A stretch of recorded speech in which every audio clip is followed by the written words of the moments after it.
Bonsoir, c'est le fun de voir qu'il y a des gens qui sont prêts à sacrifier une partie de leur soirée pour entendre parler un économiste. C'est toujours un peu rassurant. Euh, je vais essayer d'être moins plate que mes confrères.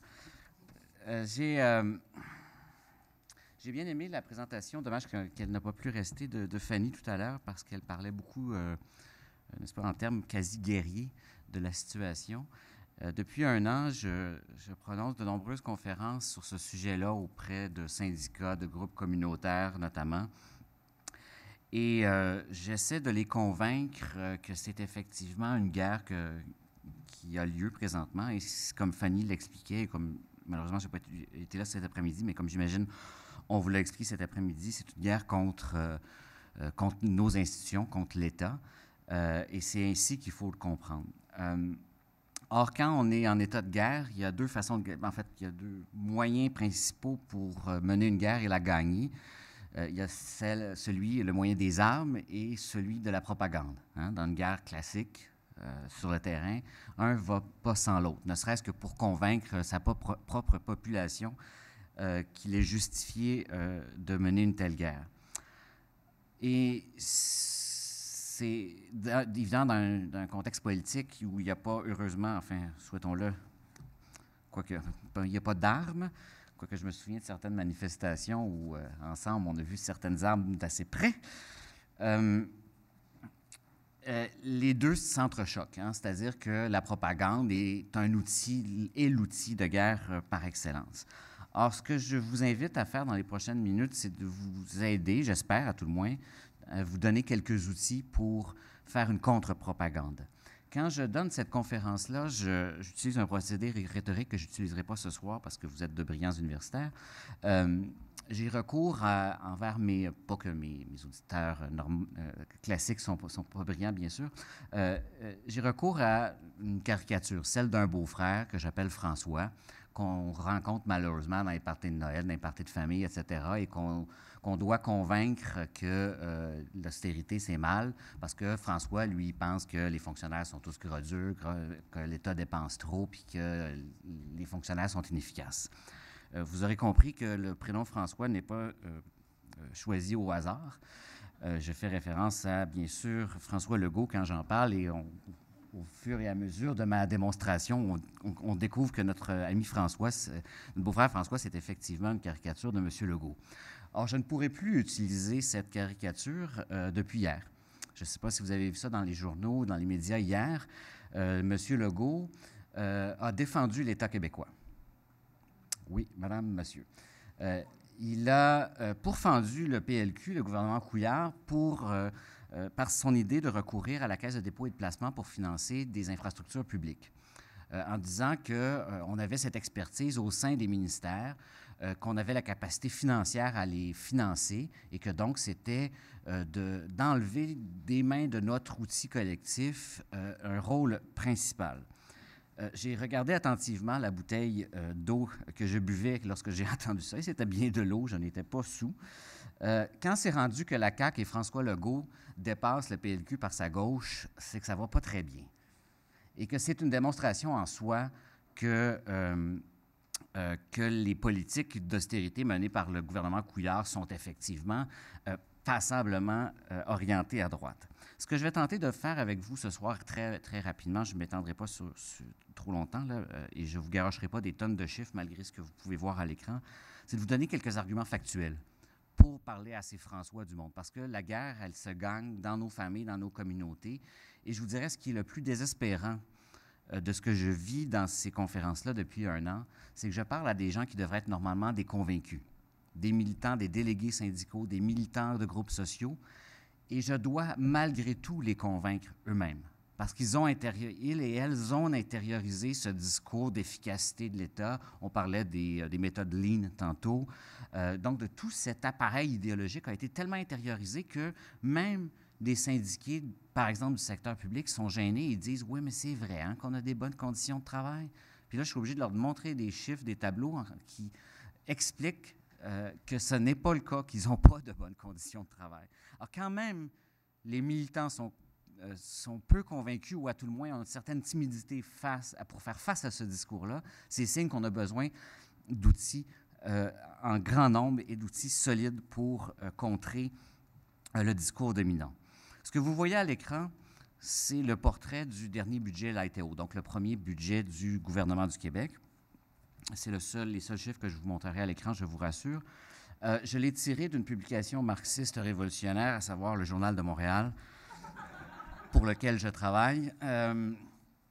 Pourquoi je dis ça? Bien, parce que le graphique est honnêtement bien fait, mais c'est aussi ça la tactique, c'est aussi ça de la rhétorique. C'est montrer que à notre beau-frère, dans nos communautés, des réalités qui ne sont pas juste tirées de nos propres outils, de nos associations. Ça peut paraître nono comme mise en perspective, mais quand vous démontrez, par exemple, je parlais des salariés du secteur public, quand vous démontrez que le salaire, la rémunération de ces travailleuses et ces travailleurs-là est inférieure à celle du privé, mais que vous utilisez les chiffres de l'Institut de la statistique du Québec ou du ministère des Finances, ça punch plus que si vous prenez ça dans le couac. J'ai rien contre le couac, puis contre Ababar, puis contre Liberté et Relations, j'écris dans ces journaux-là. Mais il reste qu'il faut être tactique et présenter des outils qui sont encore plus convaincants. Le ministre et mon ineffable confrère économiste Martin Coiteux, président du Conseil du Trésor, n'arrête pas de répéter, n'est-ce pas, et de justifier ces compressions par le fait qu'on aurait un déficit de 3,45 milliards de dollars si on ne fait rien. Donc, on va encore se mettre dans la merde, on va augmenter la dette publique et les pauvres générations futures seront dans une situation pire que celle de la Grèce actuellement, bien avant les élections. Or, c'est même pas vrai. On prend les chiffres du budget LITEO et on trouve nulle part ce 3,45 milliards, à part dans des notes de bas de page quand on fait 56 simagrées. Le déficit, vous le voyez à l'écran, le déficit total de l'État présentement, il est de 2,35 milliards de dollars. Ça veut strictement rien dire à personne, n'est-ce pas? Quand on est dans ces grands chiffres-là, c'est la manière la plus facile d'endormir le bon peuple, parce que ça ne nous dit rien, 2,35 milliards de dollars. Vous et moi, on n'a jamais vu ça, 2,35 milliards, même si on peut s'imaginer, par exemple, que le CHUM, le nouvel hôpital à Montréal, coûte à peu près ça. On voit des bâtiments, on ne sait pas si, je vous dirais 4,27 milliards de dollars, puis vous diriez oui, comme ça. Hein. Ça ne nous dit rien, ces chiffres-là. Il faut donc les mettre en perspective. Donc, premièrement, ce 2,35 milliards, il est sur un budget total de 97 milliards. Donc, grosso modo, l'État dépense à peu près 100 milliards par année au Québec et il en dépense 2,35 milliards de plus que ce qu'il a comme revenu. Le problème, c'est que dans ce 2,35 milliards, qui est déjà pas mal moins grand que le 3,45 de mon ami Martin, on a ce que vous voyez dans le cercle en haut, c'est le fun, je peux regarder là, dans le cercle en haut à droite, le 1,301 milliard de dollars, ça, c'est ce qu'on appelle la dotation au Fonds des générations. Est-ce que ça vous dit quelque chose, le Fonds des générations? Vous avez entendu parler, mais vous ne savez pas trop ce que c'est. Bon, mais la plupart des gens ne savent pas ce que c'est, effectivement, à part les gens dont c'est le métier comme moi. C'est une bébelle qui a été mise en place par le gouvernement Charest en 2002, je pense, peu importe, il y a quelques années, qui, par la loi, oblige l'État à mettre dans un fonds, c'est un fonds, donc un ensemble d'argent, une partie de son budget. Et ce fonds-là est géré par la Caisse de dépôt, qui gère toutes sortes de bébelles, comme on le sait, dont nos fonds de pension publics. Et ce fonds-là sert exclusivement à rembourser la dette. Autrement dit, le profit qu'on fait sur les marchés financiers avec ce fonds-là, ce profit-là est utilisé automatiquement pour diminuer la dette publique. Donc, dans le supposé déficit de 2,35 milliards, on a 1,3 milliard qui va à rembourser la dette. Anyways, donc parlez-moi pas de déficit, Saint-Simonac. L'autre chiffre que vous voyez à gauche de celui-là, 1,049 milliards, ça, c'est le vrai déficit d'opération, c'est-à-dire les dépenses de l'État, les revenus de l'État, moins les dépenses de l'État. Donc, on dépense un peu plus que 1 milliard de plus que ce qu'on a en revenus. Alors, on est passé déjà, vous voyez, de 3,45 milliards de dollars que nous bassine Martin Coiteux jour après jour à 1,049 milliards, quand même pas pire, on diminue 3,5 fois. Maintenant, je disais tantôt les milliards des milliards, là, je viens de vous garocher 3 chiffres en termes de milliards de dollars. C'est difficile à appréhender, n'est-ce pas, pour l'esprit. Hein? On n'a pas de relation immédiate avec ces grands nombres-là. Si on ramenait le budget de l'État à une valeur de 50 000 plutôt que de 97 milliards de dollars. Donc, admettons que le budget de l'État était de 50 000 Ça, 50 000 ça nous dit de quoi? Hein? C'est un bon salaire, mais c'est un salaire que bien des gens gagnent. Ben, en l'occurrence, c'est pas loin du salaire moyen des familles québécoises. Bien, le déficit en question, le 1,049 milliard, il représenterait 530, je ne vais pas dire de conneries, là, 538 pardon, sur 50 000 Donc, imaginez que vous gagnez, vous avez un revenu de 50 000 le déficit actuel du gouvernement du Québec, c'est l'équivalent pour vous de 538 par année.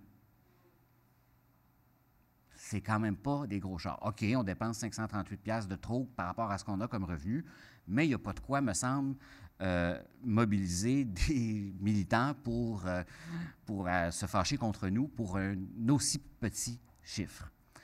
Pourquoi je fais cette mise en perspective-là? Parce que le premier argument des politiques d'austérité en général, mais en l'occurrence du gouvernement Couillard et plus particulièrement de M. Coiteux, c'est de nous mettre dans de nous imposer un sentiment d'urgence.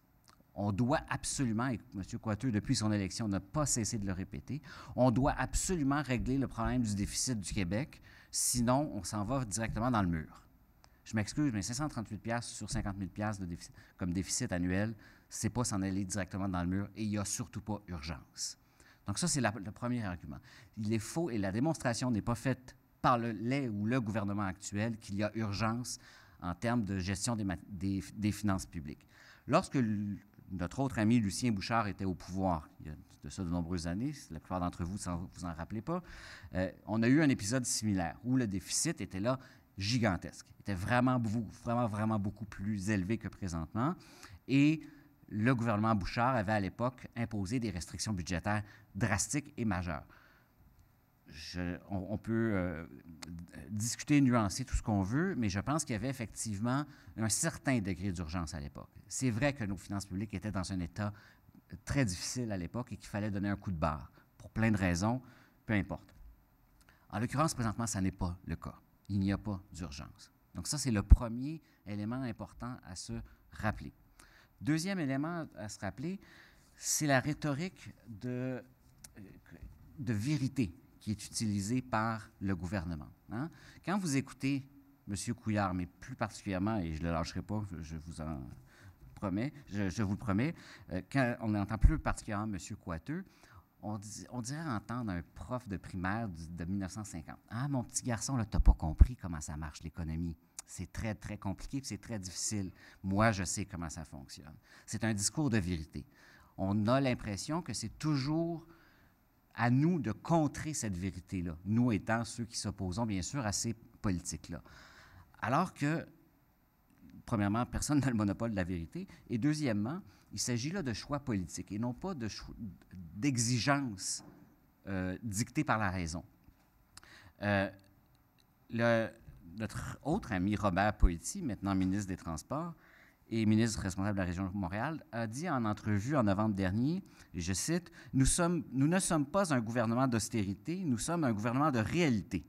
On n'a pas les moyens des dépenses, il ne s'est pas parlé, là, je le cite, on ne peut pas subventionner à toute fin, mais on sera là comme levier économique. » Bon, je ne sais pas trop ce que ça veut dire, mais il reste que sa première phrase est assez forte. Hein. Nous ne sommes pas un gouvernement d'austérité, nous sommes un gouvernement de réalité. Hein. Donc, s'opposer à quoi? À ça? Ça sous-entend quoi? C'est être irréaliste, c'est être rêveur, c'est être des pelleteux de nuages, c'est être la gauche caricaturale qu'on veut toujours présenter.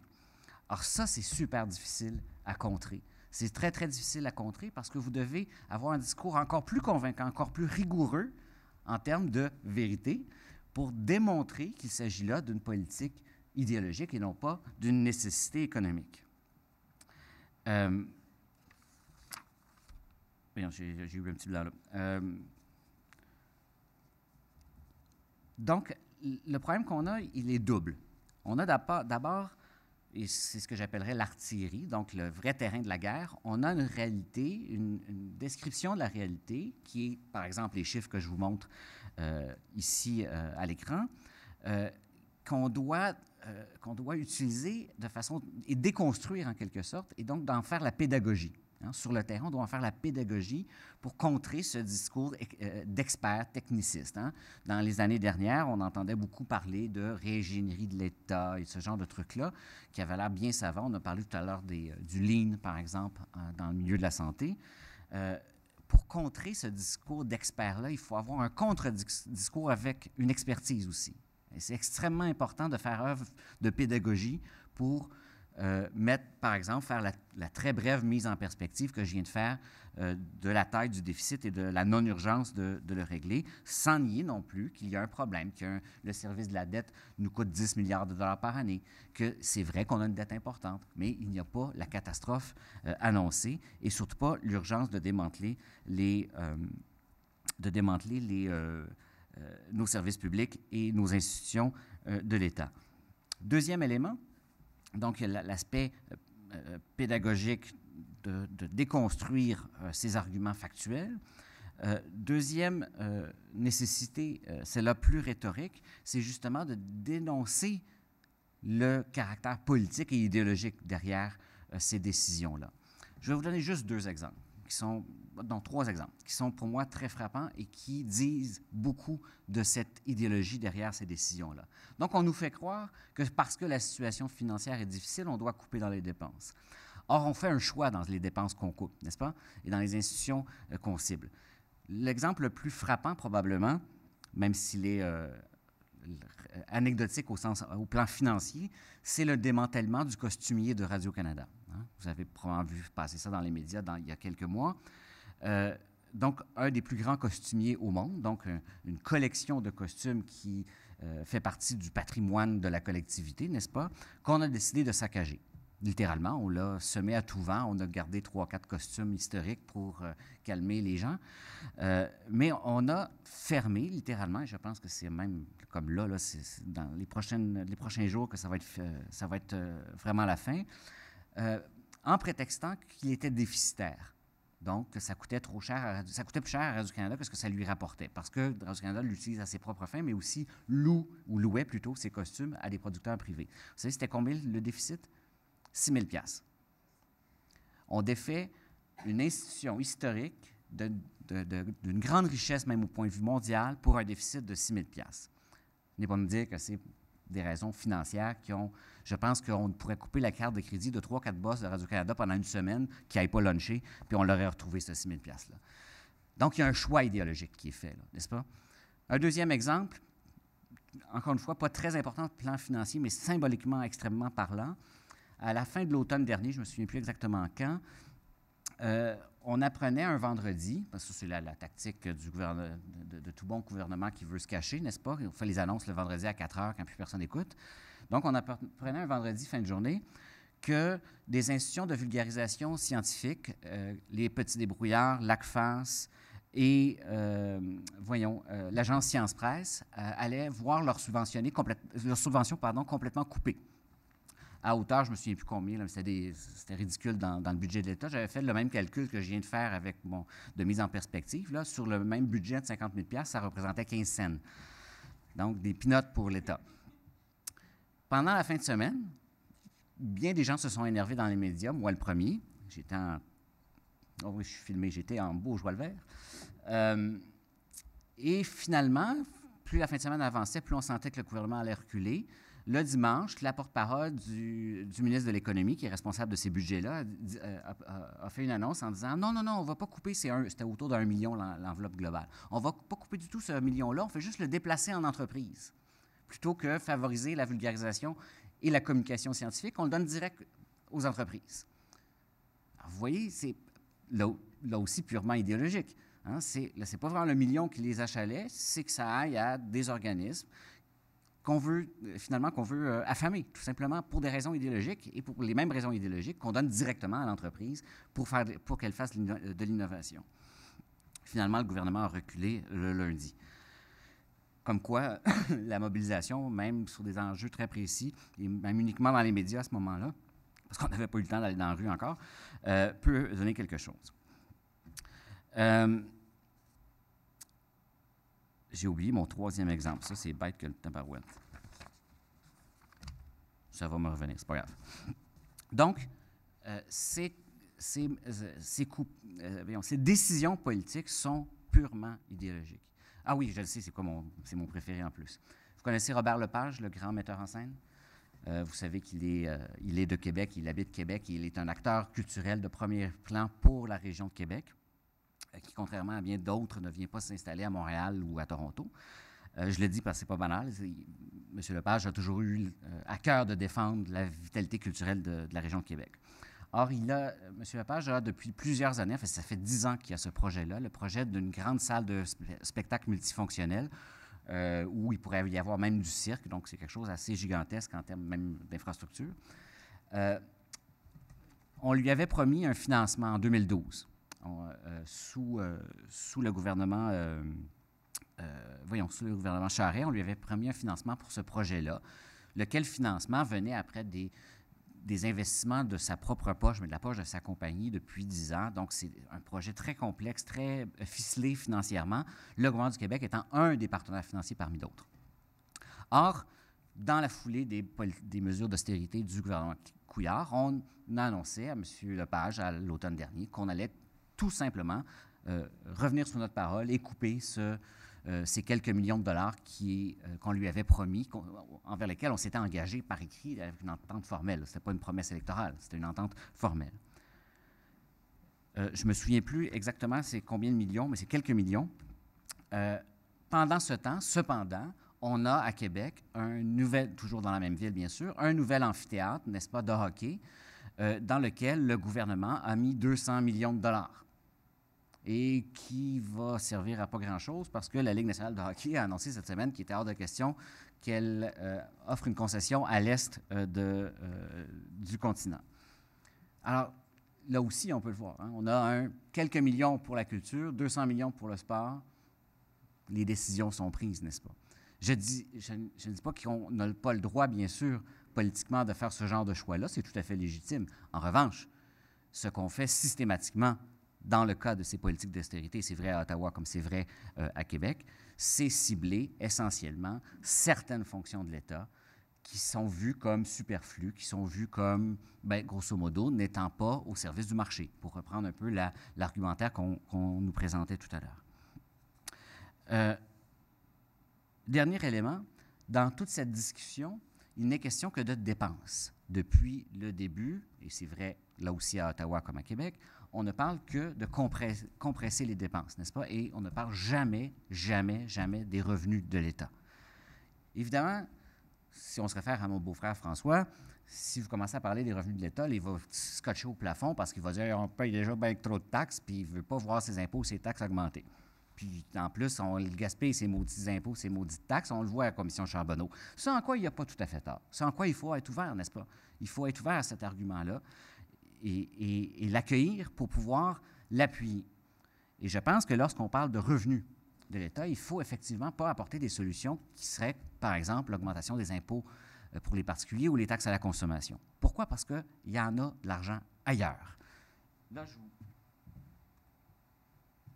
je ne vous apporterai pas de chiffres, mais il y a une coalition dont Fanny a parlé tout à l'heure, qui s'appelle la coalition opposée à la privatisation et la tarification des services sociaux, quelque chose genre, non-hausse.org, bien simple, vous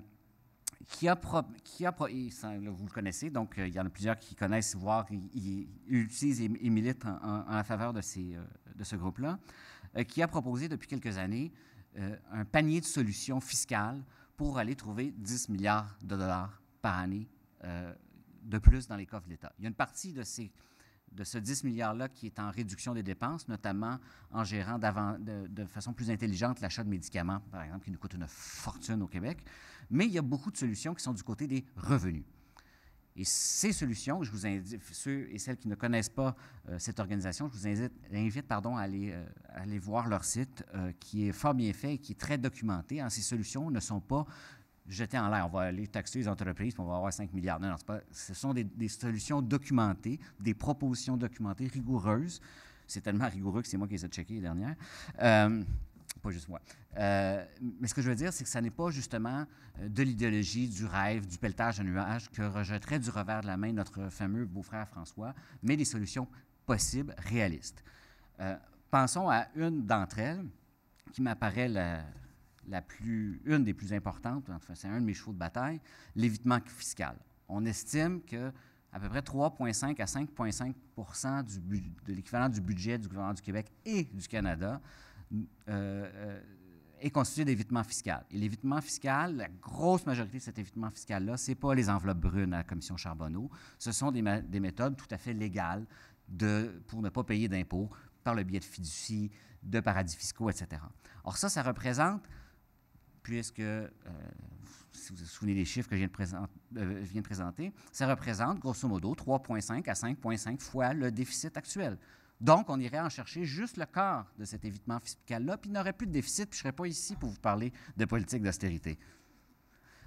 Alors, ça aussi, c'est idéologique comme choix de ne pas aller chercher cet argent-là, que ce soit dans l'impôt des corporations, particulièrement de la capitalisation des corporations, l'évitement fiscal ou d'autres solutions comme celle-là, qui sont proposées, par exemple, par ce groupe.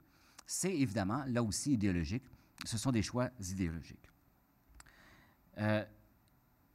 Et non seulement ce sont des choix idéologiques, mais ce sont des choix probablement économiquement pervers et qui ralentissent l'économie actuelle.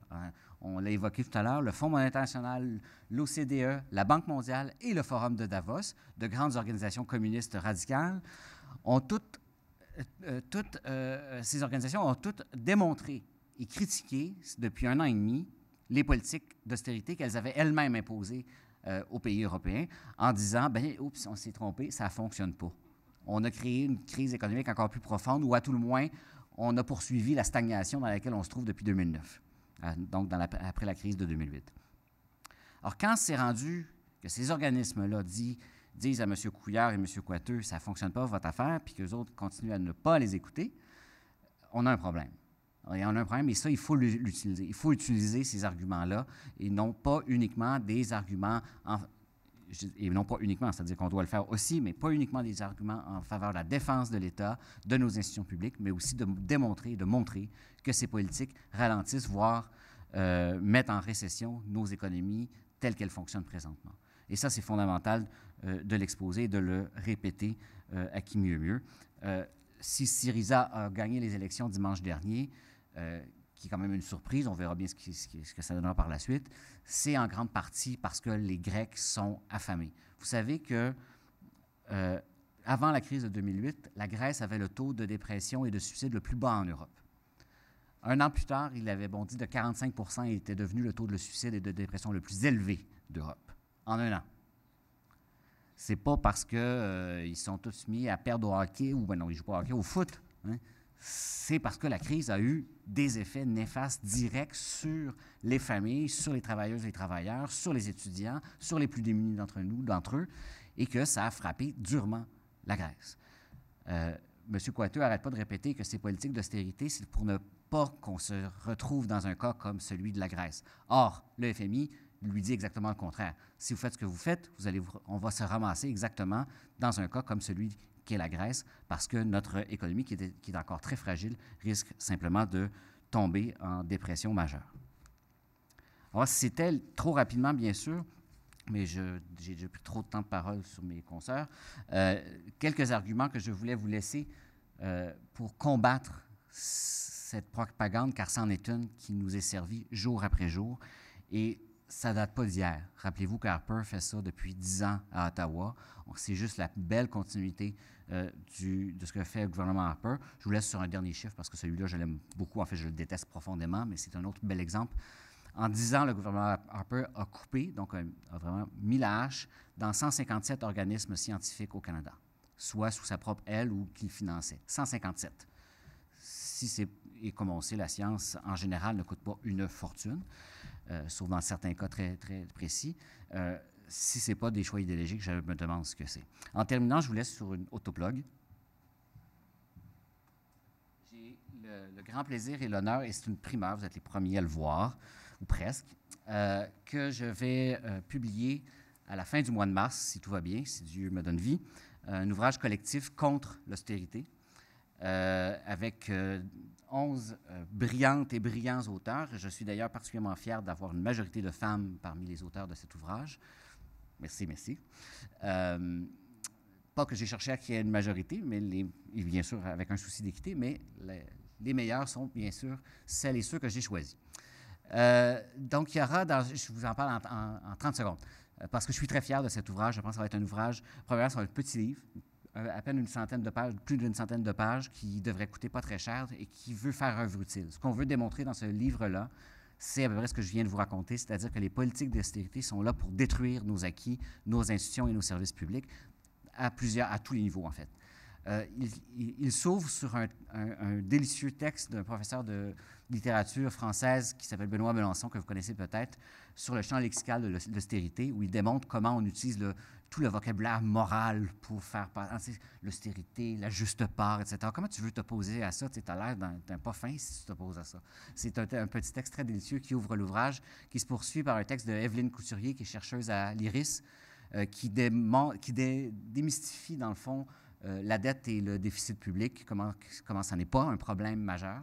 Suivi de Joël Tremblay, professeur de philosophie à l'Université de Granby, qui nous parle d'éducation, de moi-même d'art et de culture, du docteur Alain Vadeboncoeur, dont on a parlé tantôt, de santé, de Laure Varidel d'environnement et de sciences, d'Alexa Corandi, la présidente de la Fédération des femmes du Québec, sur les femmes, bien sûr, de Mélissa Molène Dupuis et Oudial Larivière sur les Premières Nations.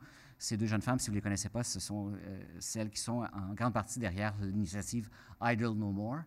Annie Desrochers, journaliste à Radio-Canada, nous parle des politiques familiales, un texte tout à fait très intéressant où elle démontre que ce qu'on a construit vraiment pendant littéralement 50 ans est en train de se faire détruire depuis 2-3 ans.